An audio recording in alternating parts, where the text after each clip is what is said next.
வணக்கம் நேயர்களே, welcome to Banu cooks. இன்னைக்கு நம்ம பார்க்க போகிறது நார்த்தங்காய் பச்சடி.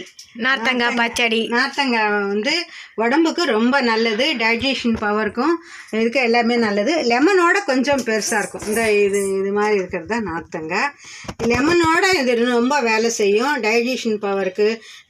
டெலிவரி பிள்ளை பெற்றாங்கன்னா அவங்களுக்கு வந்து இது நறுக்கி போட்டு உப்பில் ஊற போட்டு கூட ஒரு துண்டு போட்டோம்னா கஞ்சிக்கு நல்ல ஏப்பம் வரும், நல்லா பித்தம். அதாவது உப்பு நார்த்தங்கான்னு சொல்றாங்களே அந்த நார்த்தங்காய் தான் இது. கரெக்டா? இது வந்து ஒரு மார்க்கெட்ல பாத்தீங்கன்னா உங்களுக்கு அவ்வளவு சீக்கிரம் கிடைக்காது. பட் ஆனா நீங்க இங்க தேடி பாத்தீங்கன்னா கண்டிப்பா கிடைக்கும். ஒண்ணுமே இல்லை, 2 துண்டு கட் பண்ணி போட்டு உப்பு போட்டுன்னு மறுநாள் அதை தொட்டுண்டு சாப்பிடுங்க. ஒண்ணுமே வேண்டாம், வெறும் சாதத்துல உப்பு போட்டு தண்ணி ஊற்றி சாப்பிட்டா கூட அவ்வளோ டேஸ்டா இருக்கும். டைஜஷன் பவர் நிறைய, இதுல வந்து வில் பவர் நிறைய இருக்கு. அதனால வந்து இது வந்து நார்த்தங்காய் பச்சடி. தேவையான பொருட்கள் பார்க்கலாம்.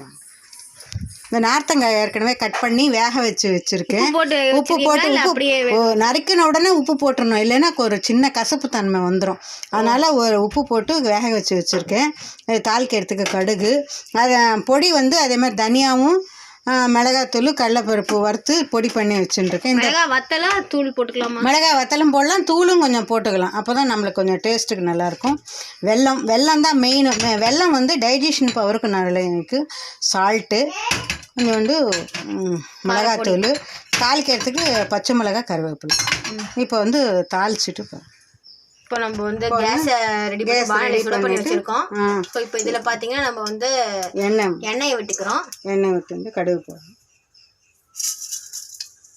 போடுறோம். கடுகு போட்டதுக்கு அப்புறமா நம்ம கடுகு வெடிச்சது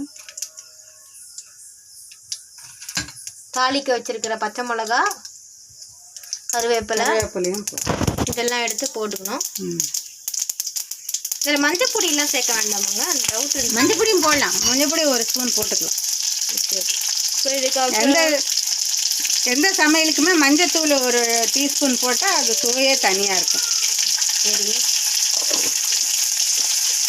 வேக வச்ச நார்த்தங்காய் தான் இது. தண்ணியோட விட்டுடலாமா? தண்ணியோட. இது வந்து கொஞ்சம் கேர்ஃபுல்லாக விடுங்க, ஏன்னா தண்ணி எண்ணெயில் சேர்க்கும்போது உங்களுக்கு வந்து தெரிக்கும். ஒரு உப்பு போட்டு கொதிக்க வச்சுட்டேன். ஆனால் 2 உப்பு வந்து கலவைக்கு 2 உப்பு போடும். ஓகே, எல்லாம் சேர்க்குறோம் இல்லையா? அதுக்கு எல்லாம் சேர்க்குறாங்க. காரப்பொடி கர்ப்பமாக இருக்கிறவங்களுக்கெல்லாம் இது டெலிவரிக்கு அப்புறம் சாப்பிட்றது சொல்கிறீங்க இல்லையா? அதுக்கு வந்து இந்த காரப்பொடியெல்லாம் சாப்பிட்ற எதுவும் ஆகாது. அது மிளகாத்தூளுக்கும் அவாய்ட் பண்ணிடணும். அவங்களுக்கு சேர்க்கும்போது மிளகாத்தூளை அவாய்ட் பண்ணணும். மற்றபடி எல்லாம் சேர்த்துக்கலாம். அடுத்தது வெல்லம் அதே மாதிரி டேஸ்ட்.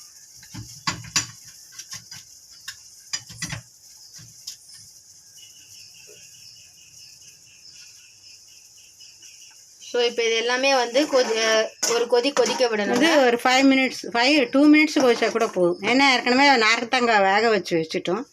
அதனால் வந்து 2 மினிட்ஸ் கொதிச்சா கூட போதும். இப்போ நம்மளுக்கு நெல்லிக்காய் இது நார்த்தங்காய் பச்சடி ரெடி ஆயிடுச்சுங்க.